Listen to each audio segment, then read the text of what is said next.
Hello, everyone. Welcome. We're right at our start time, and in the interest of preserving as much time as possible to hear from our panelists, I'm going to go ahead and get us started. So welcome to this invited panel entitled Driving Social Change, Developing, Navigating, and Promoting a Public Impact Agenda. And today with me, I have three amazing scholars that I'll start by introducing. But just to let you know for the plan for our session, I'm gonna give you a little bit of overview and background of each of our panelists. And then I have some prepared questions for them. I'm gonna give them each a chance to weigh in on it. And then what we'd like to do is save at least about 20 minutes for questions and answers from the participants. If you will, please use chat to enter your questions, and I'll do my best to get to as many of them as possible today. So thanks everyone for coming and joining us on a Friday late morning or afternoon, or possibly some other time zone. We have folks joining us internationally as well. So welcome. Thrilled to see many familiar faces and new friends as well. So I'm going to jump right in and introduce our three panelists. So first we have Dr. Natalie Jones. She's an associate professor at Tarleton State University, and she's presented her work at a lot of conferences on teaching and learning with tech, cultural competence, and diversity. She's published in the Journal of Technology and Human Services. And she's written 3 books, which is amazing. That's awesome. She teaches and leads courses in diversity and community engagement, and she's the founder of Sisters in Higher Education, a member of Zeta Phi Beta Sorority Incorporated, and Jack and Jill of America Incorporated, and also is a board member of the Human Services Technology Association, and trains community members and organizations in culturally competent practices. Dr. Jones is a woman of faith who prides her place in the world on prayer and perseverance and purpose. And her passion includes reunifying families and mentoring Black women in higher education, and appreciates opportunities to engage in courageous conversations about racial and ethnic experiences. So welcome, Dr. Jones. We're very glad to have you with us today. Next, we have Dr. Karen Tabb, an associate professor at the University of Illinois, Urbana-Champaign. And I loved, we met the other day to prepare for this panel, and she said the one in the corn, not the one in Chicago, the one in the corn. I will always remember that now. She teaches on topics of integrated health policy, community system development, and public health, social work at the undergraduate, master's, and PhD levels. She is internationally renowned for her maternal health disparities scholarship and identifying mental health problems as risk factors for maternal morbidity and mortality. She won the Robert Wood Johnson Foundation's Premier Thought Leader Award for her publication record in 2019, and she leads 2 Patient-Centered Outcomes Research Institute funded projects to engage rural and pregnant stakeholders in depression research during COVID-19. Welcome, Dr. Tabb. Glad to have you today. And Dr. Tyreasa Washington, an associate professor in the Department of Social Work at the University of North Carolina at Greensboro, and faculty affiliate to the gerontology program. Dr. Washington is a licensed clinical social worker who's worked in child welfare and mental health settings. She examines the impact of family-level factors on African-American children's outcomes who reside in kinship care. And her work also includes the historic and contemporary use of kinship care among African-American and Black families, both in the US and in Ghana and South Africa. And she also looks at fathers' roles on children's positive outcomes, as do I, so we have a good connect there. Dr. Washington is a Council on Social Work Education Minority Fellowship alumna, an NIH Loan Repayment Program recipient, and the recipient of Teaching Excellence and Research Mentoring Awards. Dr. Washington is currently the principal investigator of 2 NICHD funded studies, one on the development of African-American children in kinship care, and the other on reducing Alzheimer's risk among African-American kinship caregivers. Welcome, Dr. Washington. Wonderful to have you all here, and thanks again for your time and preparation for this panel. So I'd like to start by inviting our panelists to each give an overview of their public impact agenda as a scholar. So I'd like to invite Dr. Washington, if you don't mind, to kick us off.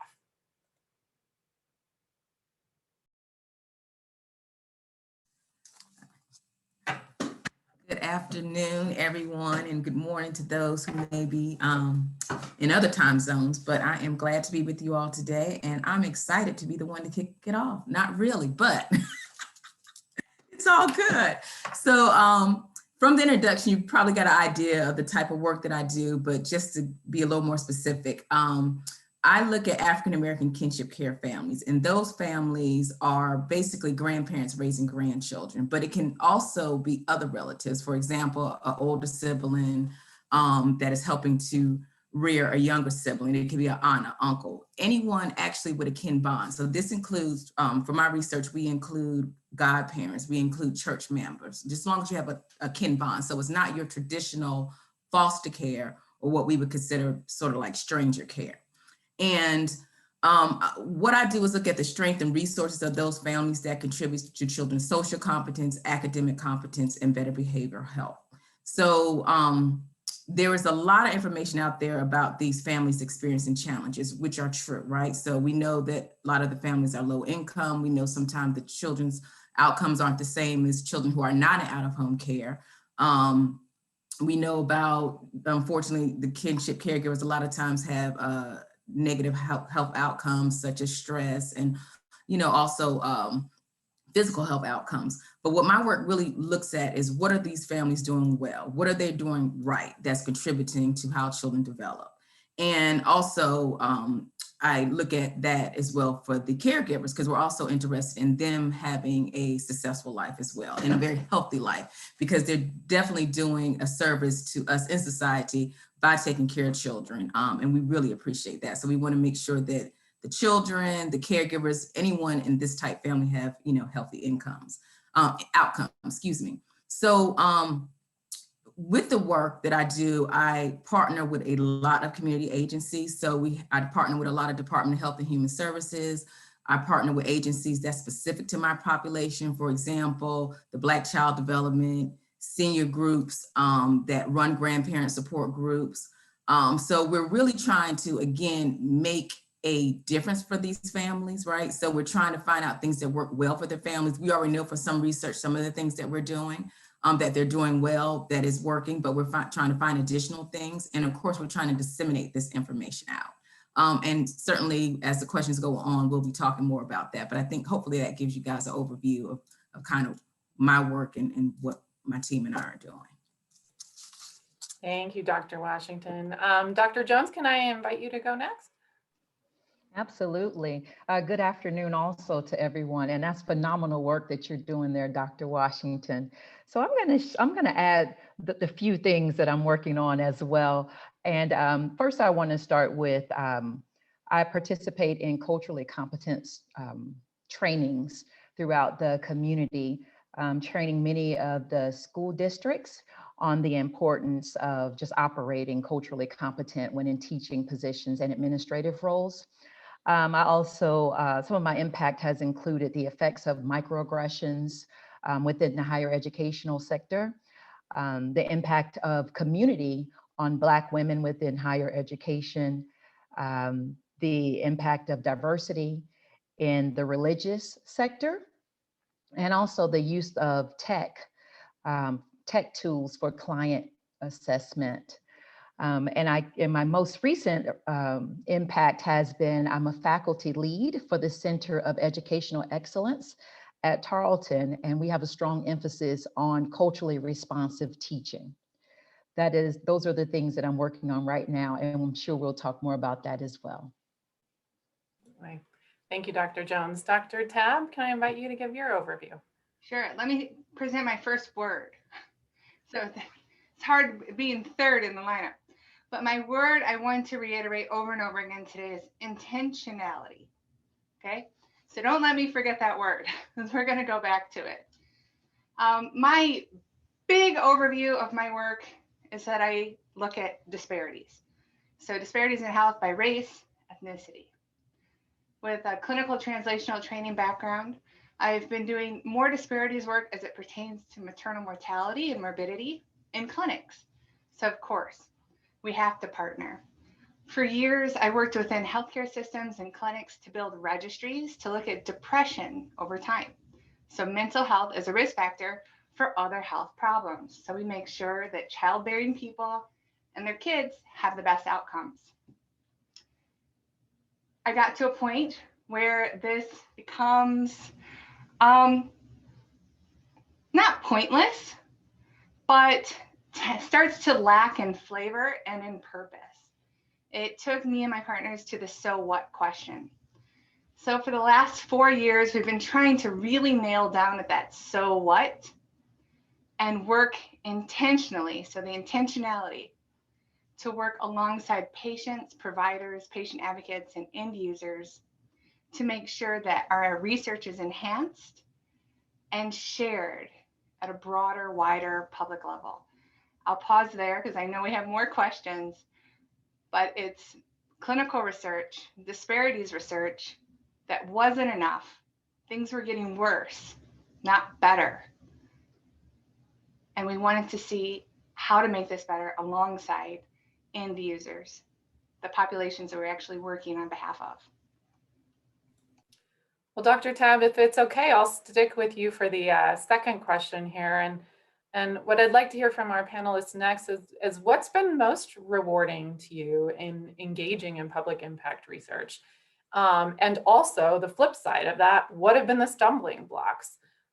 Could you just speak to that? And I'll start with Dr. Tabb. Yeah, so I mentioned 4 years ago, we started to put this intentionality framework into all of our clinical projects. My partners and I with public health, colleagues in psychiatry, in education even, said we need to do more. We need to work with patients. We sought for funding from the Patient-Centered Outcomes Research Institute, or PCORI, an entity that came forward with the passage of the Patient Protection Affordable Care Act, or Obamacare. And this organization really seeks to have patients at the helm so that we find treatment and solutions that work, that are sustainable, and can actually be adopted in real world settings. At that very first grant award, we were charged to identify those patients. We were doing things like health fairs, coffee hours, using social media as a platform to reach out to people. These are things that are not in the purview of a traditional academic job. These are the things that you're told not to do as a doc student, and I get it. I get it. So there's definitely a point in your career where you can be a little more dangerous and a little more giving with your time, because health fairs don't happen during 9 to 5, right? You don't stop for religious ceremonies on a Tuesday at 2. So these are nights and weekends. This is when you get folks. We built a patient advisory board where we have patients and providers at the same table. So I'm going to say there's a beauty to it in developing research questions, but there's also a layer of drama. So I mentioned we are the corn school. So we're in a college town bubble, 200,000 people surrounded by corn. And when we have patients talking about neglectful or harmful encounters that they've had with a provider, I've had a patient pull me out of a boardroom and say, remember what I told you what happened to me when I had my second baby? That was her. So not only do you have power dynamics, you have abusive situations that are brought to the forefront in the very situations that we're trying to handle. Other stumbling blocks that go along with the beauty of this is in my program of research, we've received 4 grants for PCORI to deepen this research, to expand from our small island to our region. So we're now funded for the region. And we've expanded to partners in Iowa, and we've replicated our board in other cities. We provide trainings throughout the counties. And you have a whole set of ideas that are different than your own. So in working with patients and providers, practitioners on research ideas, they think about problems differently than we do. I'm always told I'm too academic, you're too nerdy at the way that I approach the problems. And so there's a lot of noise in our research proposals. And for me, as doing health services research, I'm pulled in directions that I'm not too comfortable with. Our latest idea, you can borrow it if you want it to, we need more people, is on peer navigators. So we're training patients to be doulas. Like, what am I doing working alongside this program? I should be looking at more epidemiological factors and looking at odds ratios, not training doulas. So it puts you into a level of discomfort. The other issue is equity. So in building this board in a regional board, we've been asked to speak a lot at the policy level in DC, at the Capitol, with a lot of the sitting at the boardroom of ACOG, sitting at the boardroom of PCORI, instructing them how to get patients involved in clinic voice and setting practice standards. But it's always the researcher that's invited and not the patient. So we've been pushing back to make sure that there's shared equity and voice. So stumbling blocks, challenges, also opportunities. When the patients are asked to consult around the country, which they are, I demand a PhD rate for their rate. Because they're like, well, they accept a gift card. And I said, they'll accept $200 an hour. And so this is new. So it's a lot, there's a lot packaged in there, and I'll yield the time. Thank you, Dr. Tabb. Dr. Washington, can I ask you to weigh in on the rewards and the stumbling blocks? Oops, I think we got you on mute. I was saying something so profound. You all So I'm going to start with rewards, and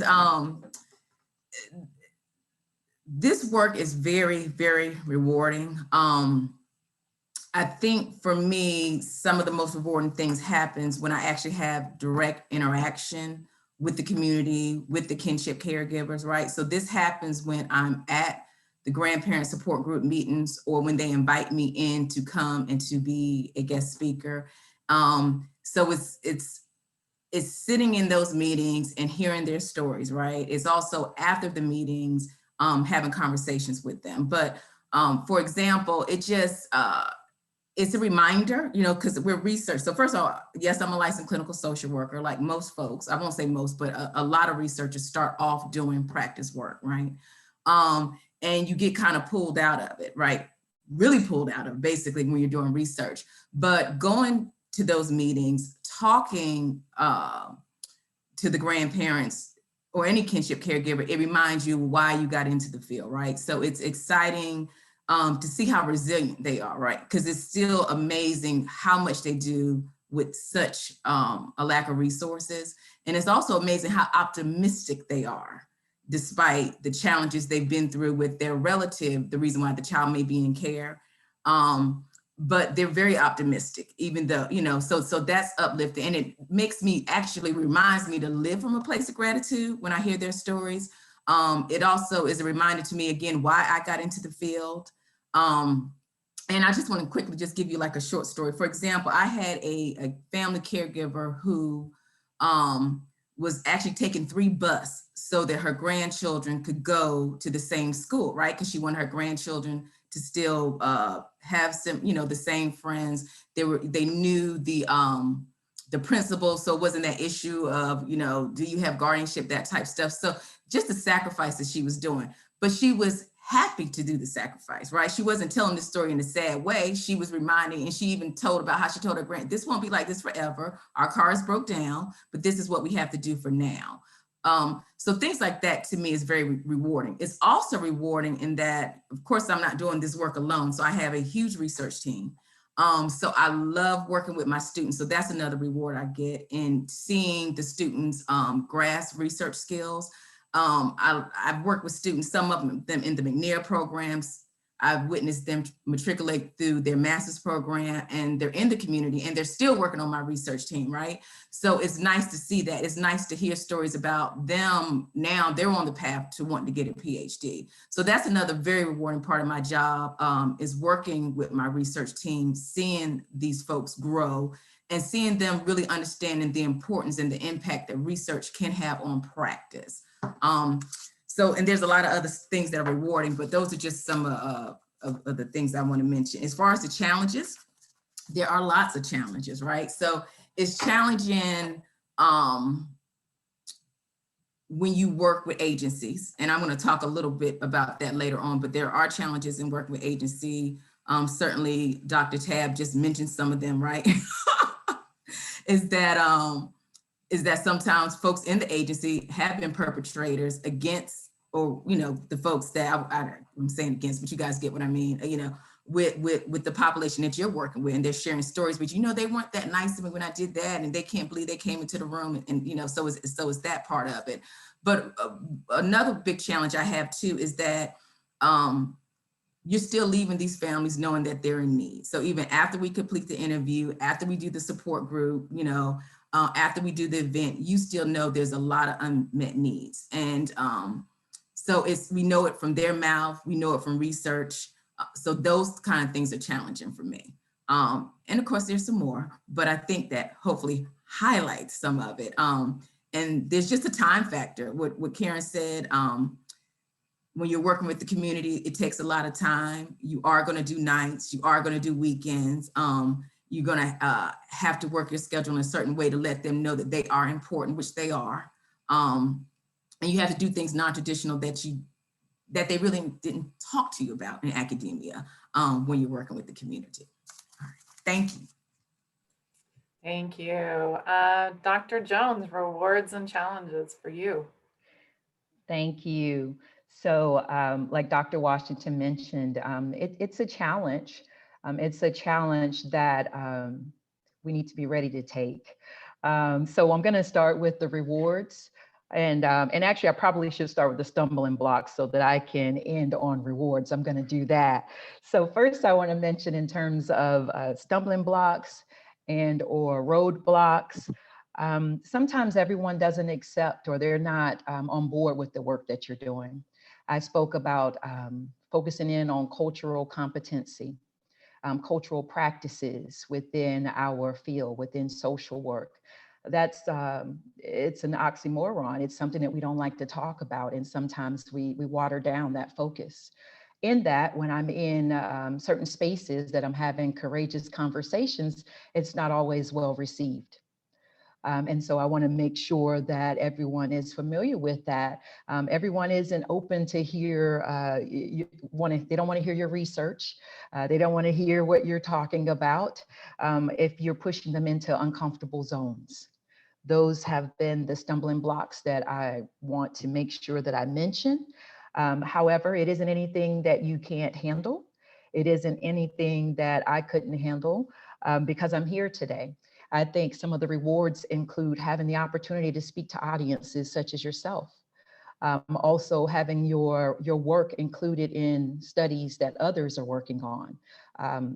Having your work cited is very rewarding to me. Also, when colleagues and or students reach out and they share that they had a different perspective than your own, but after reading your work or hearing your presentation, they can see things differently. And when I say see things differently, I mean ensuring that that we're serving the population that we're speaking to, so that we're not just focused in on one population, or we have a one-size-fits-all approach to social work practice. And another reward would be having the opportunity for the local school boards to call us in from the higher education sector to train their administrators and faculty members about how they should work with students that are from vulnerable populations and more. I will say there are stumbling blocks and rewards when having a public impact. However, the rewards definitely outweigh the stumbling blocks. Thank you, Dr. Jones. And if I could stick with you for this next question to get us started on this one. I'm interested to hear about the strategies that you found most effective in getting your scholarship out into the world beyond the traditional academic journals, chapters, and books. And we had a little chat discussion point on this matter as well. So those strategies you found most effective in getting your scholarship out into the world beyond those traditional pathways. Well, first, I want to say I appreciate this question, and I sort of needed to streamline it because it's broad and there are a lot of things that are good that I've done. And so I'm going to start with one that most don't like to hear, and that's networking. Establishing healthy relationships or positive relationships. When I use the term establishing healthy relationships, I mean relationships with colleagues that you benefit from and they benefit from, that you're having a two-way street. You say non-traditional. Non-traditional looks like speaking in classes, speaking at community organizations that these friends have invited you to and that you've also had the opportunity to invite them. So I really, really want to drive home the point about relationships with community partners, relationship with colleagues, students, just relationships, which are in essence partnerships. I also I've jotted down a few notes that when you establish the relationships, this helps with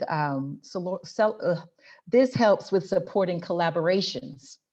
I'll talk about this a little later, but I believe that a lot of the work should be done collectively and not necessarily on a lonely island. I have down sometimes take a look at publishing in magazines. There are usually calls about various topics that we are working on or working towards. There's always the opportunity to publish on blogs. I've had that opportunity to publish in 2 blogs, one called Teaching and Learning and Social Work, and one called Social Work with Digital Technology. So it's important to look at these non-traditional methods because they work. And then my final thought is to identify a social media platform that you'd like to use as a professional learning network. Use this to advocate, to spread awareness, and to provide resources for those that you serve. Thank you, Dr. Jones. Dr. Tabb, can you weigh in on your strategies to get beyond those traditional academic venues? For those of you who know me, I am stuck in the 90s and 90s hip hop. So all I hear is something like Biggie Smalls. And publications are your street cred. Okay? And for me, that's been essential to do this work and move it forward.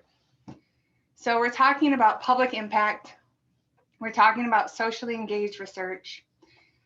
We didn't even talk too much about policy practice. Hopefully we'll have some time for that. Drawing the attention to policymakers and that two-way street of dissemination. But for me personally, as a woman of color with 3 children, and I'm a social worker, okay? And I'm saying, let's talk about perinatal social work. We're important. I am saying this usually in boardrooms with older white men who all wear bow ties. And they're the head of their respected medical organizations or during grand rounds. So for me, publications are that street cred to be heard in that audience. They're also my street cred in the clinic, where I say, we can do this. We've done this. We did this before. Here's an example of a publication and what it looks like when we're done. And it's the street cred for the patients who come on board and say, why are we doing this? What is this journal thing? Is it like what Dr. Jones said, is it like a magazine?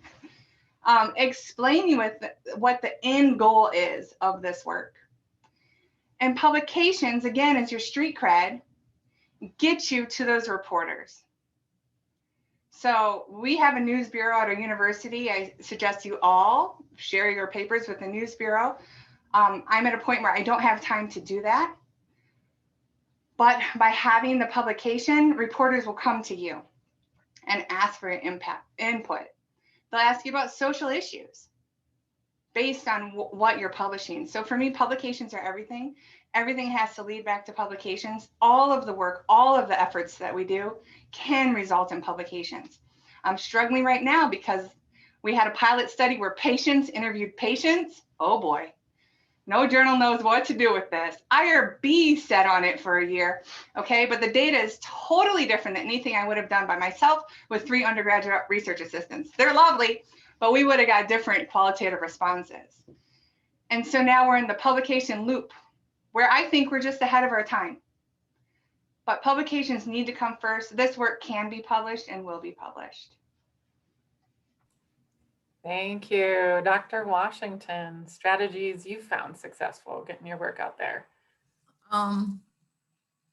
So we're, in terms of, Dr. Tabb was talking about traditional ways with publication, which we all know that we need that, right? Because it is our quote unquote street cred.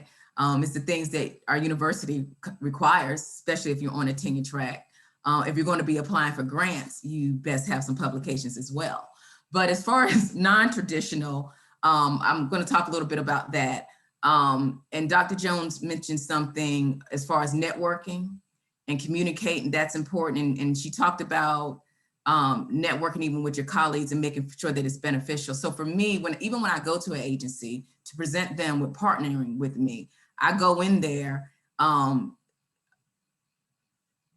definitely talking about how I would love for them to partner, but I also open it up in saying, how can I help you? Because I want to make sure that this is a beneficial relationship. So there's been times when I walked in there, of course I have my ideas, this was the purpose of the meeting, but in asking that question, they brought me on board to do something else for them, or they told me they needed this, or okay, we'll consider this, can you come guest speak? And you have to be ready for that, right? So we're always talking about how it definitely takes a lot of time to do community work.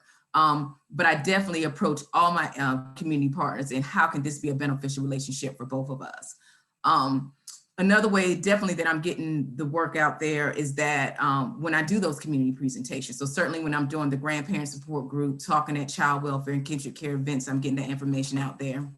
I really get a lot of the information about the work we're doing in conversation, right? So when I mentioned earlier that after the grandparent support group, not grabbing my coat and leaving, but actually having some cracker and cheese. You know, in the midst of Corona, I don't know the next time I'll be able to have some cracker and cheese.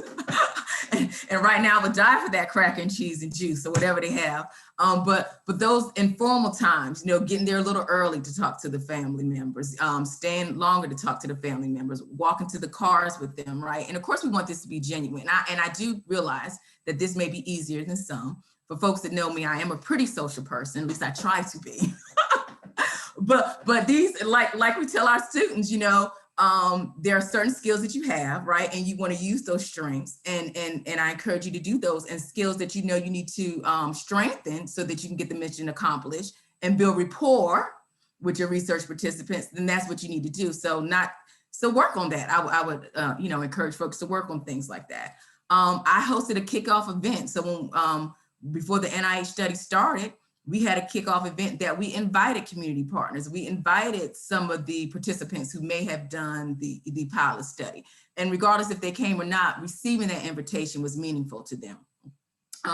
That way also, when we had the kickoff event, I just didn't have to talk. My research team could talk. Some of my, if the co-investigators was there, they could talk.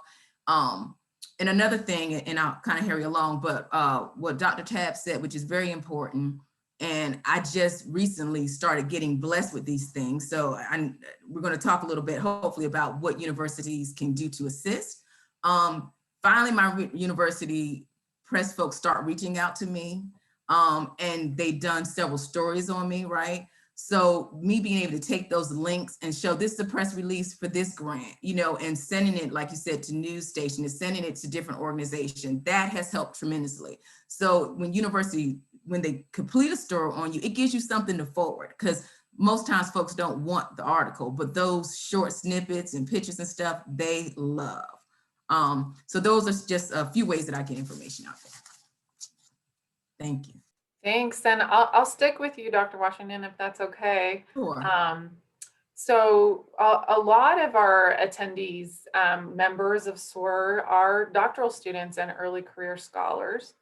What advice do you have for them in building their own public impact agenda, and in particular balancing that out with the demands of academia, which we've touched on a bit? Yeah. So it is challenging, but the best thing I can tell you is to make a plan, right?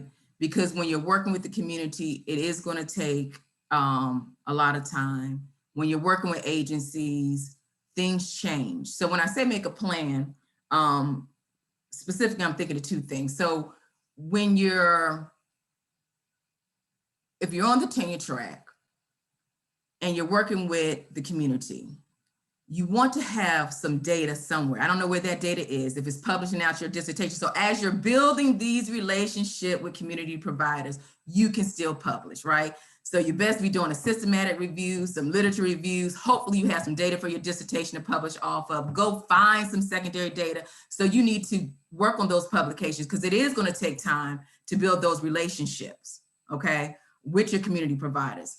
The other thing, which even I ran into, is that my advice to you is that when you're working with any agency, have at least 2 contact people. It's better if you can have more than 2, but you want to at least have 2, because if you're talking to one person, only one person in this agency knows about your study, knows about this partnership. And honestly, this can be the director of the agency. So I always ask the director, you have to figure out how to maneuver, how to negotiate this. But even if I'm talking to the director, I'm asking, is there a program manager I can talk to? Is someone else? I would love to hear more about their program, however you get in the door, but you never want to talk to just one person, because that person can leave the agency and then you'll be flat gone, right? Or you'll be surprised when, and not only just having, you don't want to just have one person in the agency, you just don't want to have one agency, right? Because even agencies will change their mission statement. I see folks shaking their head because this will probably happen to folks, right? So I don't care how large your agency is, even if you have the health department in your county, or if you have the child welfare agency on board, just don't depend on that child welfare agency. Get child welfare agencies in multiple counties, because the directors will change. They'll have a hard time coming across. I've had an agency before that completed a pilot study with me, wrote a support letter for a grant. And then when it was time to put in a revised grant, they no longer were interested in partnering. And that was heartbreaking. And then we figured it out, after conversations with them, then they came back on board, which is very weird, but they said they weren't sure they could help collect data in that way. Okay, fine. And then after it got funded, they were ready. So you don't want to do anything you got to take it like a champ. That's all I can tell you, because they will go back and forth on you with these agencies. So hopefully that's helpful.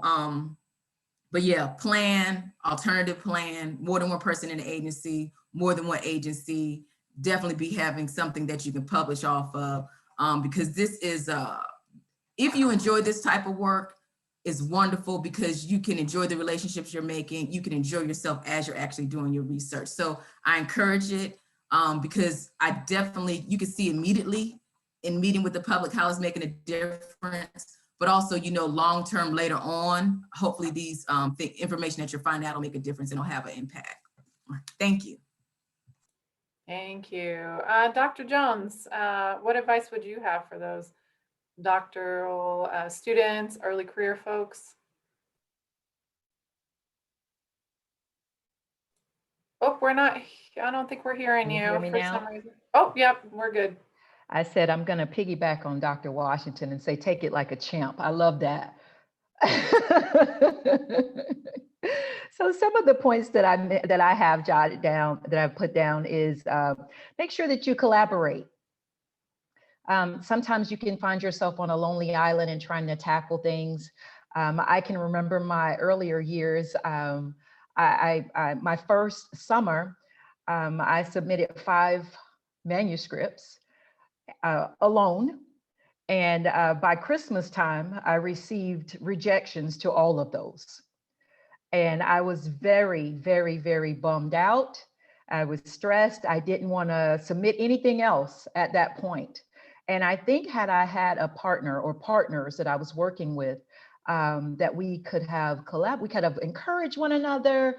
We would have brought different things to the table that would have helped me. Because I started off for sure on a lonely island trying to do everything by myself. And as you hear, I have created an entire community of women so that we can work together. And that's what it's about, community. So make sure to collaborate, balance. Dr. Tabb mentioned that everyone says she's, I don't know, what did you say, Dr. Tabb? Something about a nerd or something she mentioned. I want to encourage everyone to balance, Okay, make sure that if you nerd, that you also are doing something that you're having fun with at the same time. As we know, too much of anything is not good for us. Be intentional. Be intentional about the people, places, and things that you're connecting to. As I mentioned earlier, I'm a big network person. I love friends. We may start in social media or in online spaces, but we often transition into true friendships or have true friends. So be intentional about your connections. Make sure that you're scheduling time. Make sure that you have, just like we schedule everything else, when we're scheduling a nail appointment, I don't know, we're taking our pets to the groomers, whatever we're scheduling, make sure that you're also scheduling time for scholarship. That's very important, and do small pieces at a time. I think that we think when we sit down, we need to get everything done. And I put down a few examples. So one time that you sit down, you can grab a few articles. The second time that you sit down, you can highlight within those articles or start an outline. And the third time, you can tackle different sections at a time. And so just remember, the importance is not to try to tackle everything at one time, take it one step. And also try to ensure that everything connects. You don't want to have all of these different things that are taking place. So make sure your scholarship, your teaching, your service, everything is connecting. And that helps with burnout and becoming overwhelmed. And finally, try to have at least 5 articles that you can bring out of your dissertation. That's a good starting point, but make sure you grab on to a partner as you start submitting those articles. Thank you. Thank you. All right, Dr. Tabb, advice for new Time folks. is short, so I'm going to work in 2 points, the last 2 questions I want. Everyone who's attending this call, you're already doing something. I know you are. I know it. And the 3 of us are at very different points. I'd say all 4 of us are at different points in our career where a lot of things don't really matter as much as they did earlier on. Let's put it that way. In terms of intentionality today, the one thing you can do for engagement and public impact is brand yourself. You control that. And social media is a great way to control your brand and to disseminate your work and make friends. So thumbs up. How many of you have a Twitter account right now?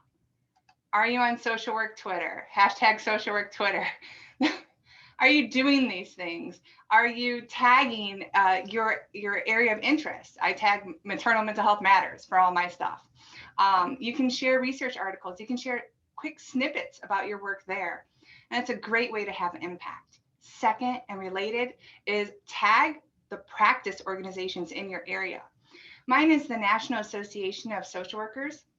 I joined them when I was looking for that so what, and I got to meet 400 social workers in a room who were conducting the screenings that I was doing on the research side. And they're in the NICU. And for the first 2 years, they called me the researcher. Okay, almost as a point of stigma.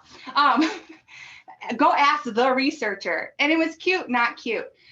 Now that we've gotten to know each other, it's a great place for impact. And it feeds into my research and makes my research more relevant. And I can ask folks on the floor, does this make sense? If we switch this assessment time point at a certain point in the pregnancy, does that really make sense with your clinic flow? So find your practice organization. They exist. They're not as big as SWR. They're usually at the state level. Sink in, have your impact there. And these are things that you can do to start intentionally branding yourself and being a part of this social work conglomerate to really improve the societal human condition. Thank you. And I'm keeping one eye on the clock here. So we're going to start moving in. If people want to add any questions to chat, please do. I saw one earlier that I'm going to kind of fold into a question that I had hoped to have time to ask our panelists, which is really, thinking about how our profession could do more to advance public impact scholarship, perhaps bring down some of those barriers. We had a question from a participant, sort of a detail on this point. How can social work schools better help faculty members, especially junior faculty, connect to the communities they serve through maybe field education or other means. And I'll just throw it up open to any of our panelists to jump in on this one. So there's a fine line. So you have your university service and you have community service. All of the partnerships that we mentored come with service. I partner with the OBGYN clinic. They're still going to ask me to come give a talk. So it's a demand on your time. With that being said, most universities have an engagement office. And since this is part of a push, again, we are ahead of our time. In 10 years, everyone will have an engagement component. Everyone will. Your university should have an engagement office, and they should have sites that are looking to cross-pollinate research and practice. Here at Illinois, we have a community learning lab within the School of Social Work where we solicit applications for the community for what their needs are. Like the children's home might need someone to look at their Excel sheets of data, so they might give that to a research methods class. So there are these opportunities in schools, and Community Learning Lab is just one example that's taking place here at Illinois Social Work.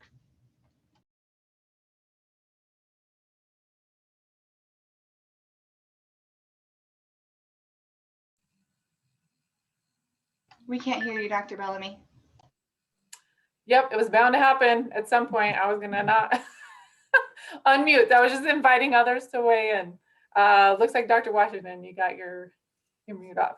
Yeah, so I definitely what Dr. Tabb was saying, because at our university, we do have a community engagement department at the university level. So I would just encourage early career scholars to, it would be nice if your School of Social Work had things set up. So it sounds like at Urbana-Champaign, they do actually have one within the School of Social Work. All schools of social work should be doing community engagement. We all should be getting out there, but we know that may not be the case where you're at. But definitely look at the university level where they're doing that at. And then also, to be honest, sometimes you got to think out the box. And I say this because I actually purposefully, when we talk about collaborating and partnering, so if you have a colleague at another university that you guys are doing similar work, partner with them, utilize some of their resources, right? So, and I see some of my colleagues / close friends on the call, so they know exactly what I'm talking about, right? So it may be that this is another form of networking. And so don't think small, because if you can't get what you need at your School of Social Work, see if you can get it in other departments at your university. See if you can get it at the university level. And then if all else fails, it's okay to reach across to other university, other colleagues in order to get that type of support. Yesterday, and this is a little more broader, but yesterday in the keynote address, even actually in the Aaron Rosen lecture, people are really talking about this issue of racial justice, right? And what can universities do to support faculty of color, right? And I'm saying this because a lot of faculty of color do community engagement research, right? So this goes, to me, in line with supporting faculty of color, certainly goes along with supporting any faculty that's doing community engagement, but a lot of folks are talking about this accountability piece that kept on coming up. And I think it would be wonderful if, since people are having this call right now, and we're all talking about cleaning up our own house, right? So we're trying to clean up our social work organizations, whether CSWE or SWR or NAT or whoever it is, even our own universities we need to clean up, right? So and we're talking about who's going to be held accountable. So it would be wonderful if there was something in place so that deans or chairpersons that they can talk about how they are supporting community engaged scholars. How are you recruiting and retaining faculty of color? It would be wonderful if there was something put in place in some kind of way, and not an evaluation that is highlighting the strengths of certain universities who are doing it well, so that it's an incentive for folks to do well, right? So we got the accountability of, we're holding these deans accountable, we're holding these chair folks accountable, and the larger social work organization, hopefully you guys can hold them accountable, and that they're reporting how many faculty of color they're recruiting and retaining. They're reporting and how this community engagement is going. So I think that's another way that we can kind of support community engaged scholarship, as well as faculty, Black faculty and faculty of color. Dr. Jones, do you want to add your thoughts as well on this issue? I have a very a short thought, and that thought is sometimes we have to think creatively. We do look towards our institutions to have these different opportunities for us for community engagement.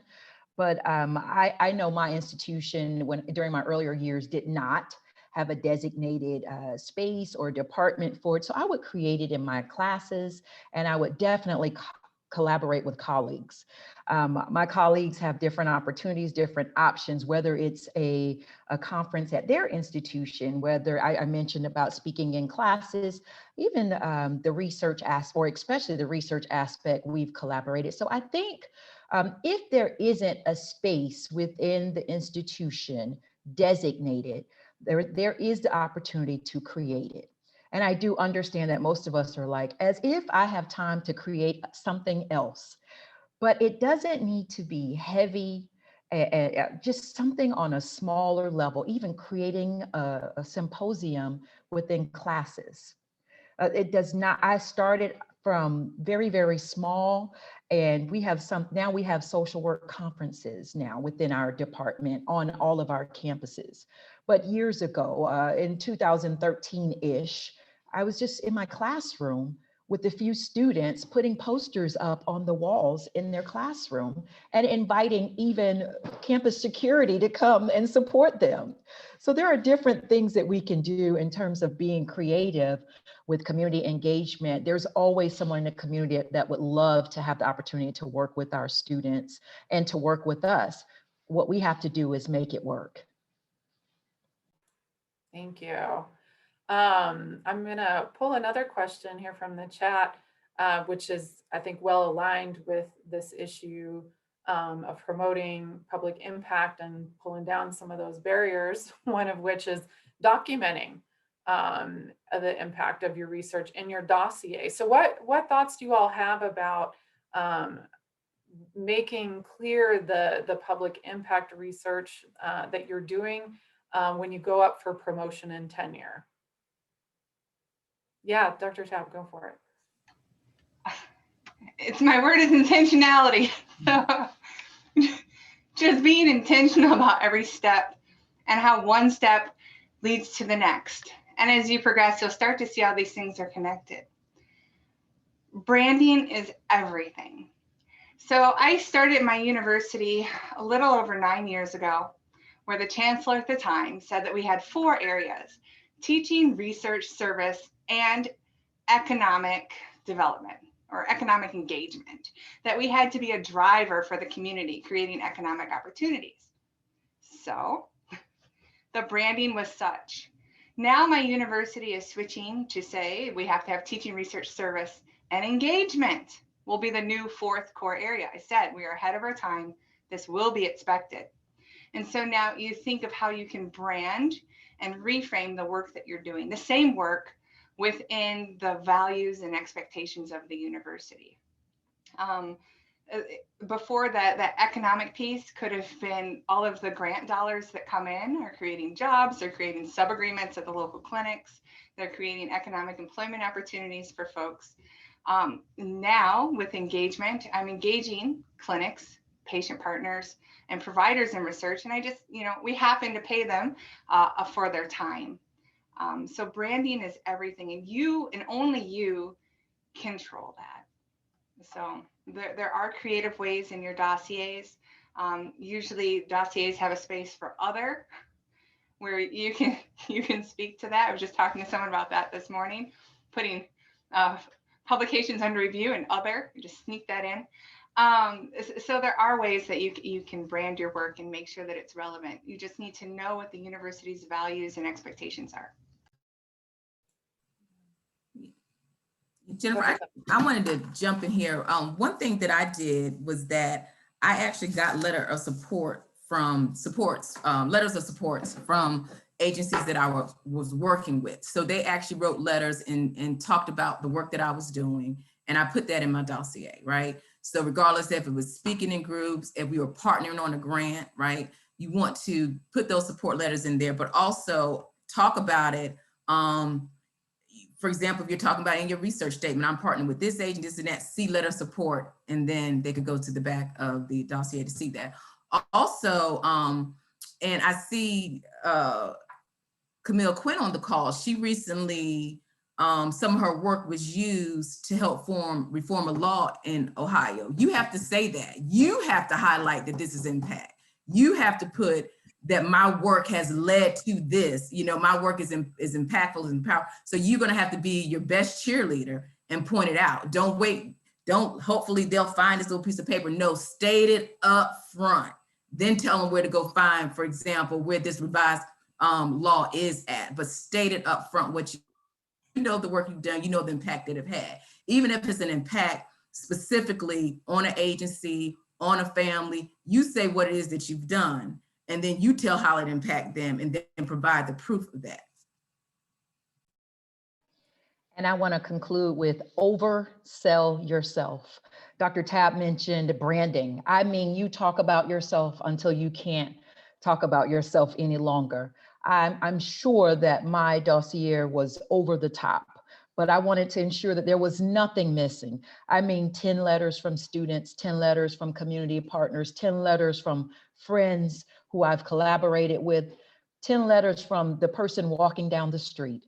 I oversold myself, and I want to encourage you all to do the same. It's very important. I know that we're not comfortable with that, right? We often, we shy away from talking about ourselves because of course we talk about our clients, and that's what we do. We uplift others. And with that, we forget to talk about ourselves. It is so important to create your website, to list everything that you're doing on your website, every presentation, every publication, everything that you've done. It's important. I know some of us don't like social media for professional reasons, but it works. It works, and you share everything. Even if you're uncomfortable, share it and tag all of your friends. Everyone that you see in this session right now, just tag them. And they can tag themselves if they want to. However, sell yourself. That is the best advice that I can share with you. Do not shy away from it. No one will know what's going on with you unless you tell them. And Dr. Washington and Dr. Tabb, I'm sure can agree to this. When we receive notification that a publication was accepted, it comes to our email only, correct? If we don't share it with anyone, no one won't know that that took place. So you have to share it. That's all. Thank you all. We're getting to the very last few minutes of our time together. So I wanted to invite each of our panelists to give a real quick last thought to help us wrap things up. And please, if you haven't already, take a look at the chat. There are great other tips that participants are sharing with one another. So be sure to take a peek at that as well. So does anyone want to start the concluding comments for us, a last thought or takeaway? I'll share my concluding comment really quickly. And that is, get uncomfortable. This is good work that all of us are doing. And we need more to take place. We need more. One of our last questions was like, what can we do? We need more people doing this work. Do not stay in a comfortable zone and just coast through and be super social worker in your zone. Get uncomfortable. Make sure that your name is known and your work is known. That's my closing remarks. Thank you. Dr. Tabb, Dr. Washington, last thought? I'll go out there. All right. To this room filled with PhDs and aspiring PhDs, get out of this space for your impact. If I could leave you with that. Remember, publications first. You have to publish, you have to publish. But after today, I hope you at a minimum set up a Twitter account and a TikTok. No, just Twitter. And find the practice organization that pertains to your research area. Those would be my 2 or 3. Get out of this space. Thank you. Get on All social right. media and find a practice area. Love it. All right, Dr. Washington. Okay. Definitely agree with what my co-panelists have said. I would just add that, and it's really echoing some of what my co-panelists have said, that you are on a tenure track position. This is a job, right? So there still are those traditional things that you have to do. So that goes back to my advice before, in that it's going to take time to build these relationships, time to do community engaged research, but you want to make sure that you are publishing, right? Okay, so you're going to have to do both. With that said, hopefully we all know how important it is to have a work-life balance. So again, I'm encouraging you to make a plan. Doing this type of work that impacts the community is rewarding. So I'm also encouraging you to enjoy the work, right? And right now I'm providing this bit of advice, but I'm also preaching to myself, right?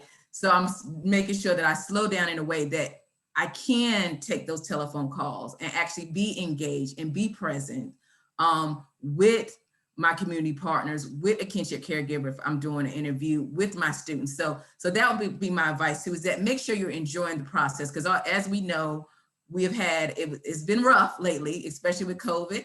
It's been very, very rough with our racial pandemic that we've been in since Black folks have been here, but it just got highlighted this summer. It's exhausting, right?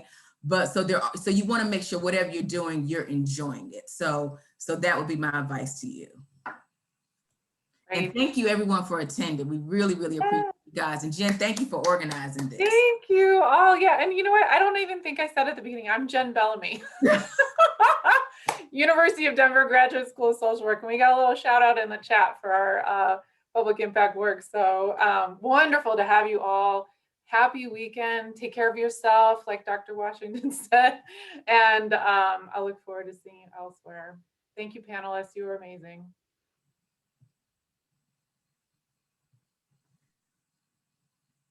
Jen, can we save the chat? Because I didn't get a chance to see the chat. Yeah, I'm going to save it. Yeah. Everyone have a good afternoon. Thank you. Take care, all y'all.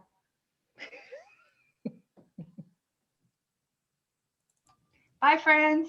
Bye. See you. See you.